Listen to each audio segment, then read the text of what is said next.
kung makadawat mo yun ani nga reply sa ako ang page every time mag-chat mo, auto-reply na siya. Pasabot,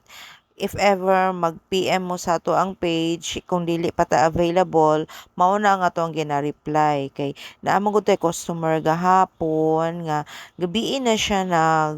nag-chat nga na daw siya order pagkaugma mga alas 10 naman siguro, so nakatulog na taan na.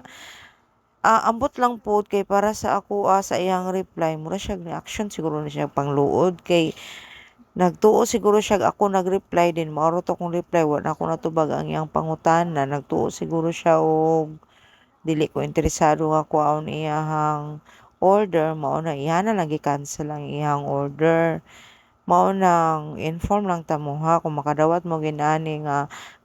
auto reply nga mga messages sa ato ang page labi na sa ato ang page gihimo na ko na siya in case nga kaning dili pa ko available nga mo reply kay dili man all the time nga magunita nato atong cellphone para mo reply ta sa inyong mga queries namang gyud times nga ma-delay ang ato ang pag-reply kung hinuon kung dili mo makahulat kay need na kaayo ninyo ang inyong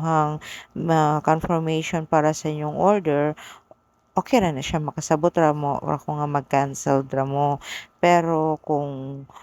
medyo taas-taas pa inyong pasensya, puwede ra pud mo makahulat mao nang gihimo nako tong auto reply nga message kay para pod kung naamoy order tapos ma-open nako, automatic na siya nga complete na ang details kay nakabutang man dito kung unsa inyong order pwede mo magpili sa samples diri nga naka-post sa ato ang wall, sa atong profile nga Facebook o sa ato ang page nga Jang's Kitchen. Kay sa ato ang post na siya yung mga prices nga nakabutang sa each picture. So, mamili na lang mo dito. Kung gusto po mo ipa-customize sa inyong order, pwede ra pod. Pero taas-taas na siya nga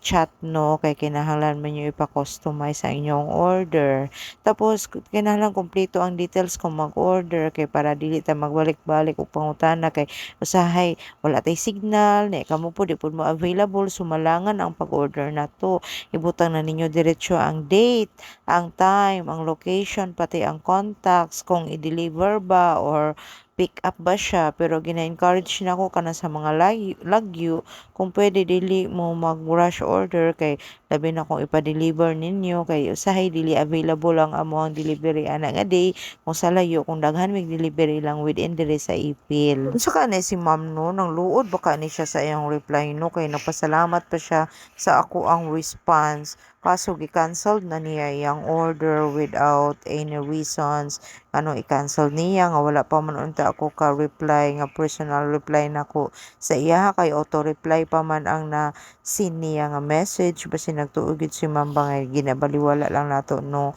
Pero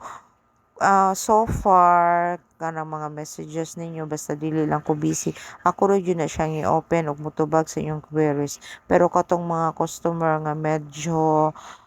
detalyado kaayo ang ilahang mga chats such as pila ka pieces, pila ka inches. Kung medyo busy ko, dili jud na ako na siya matagsa-tagsa og tubag kay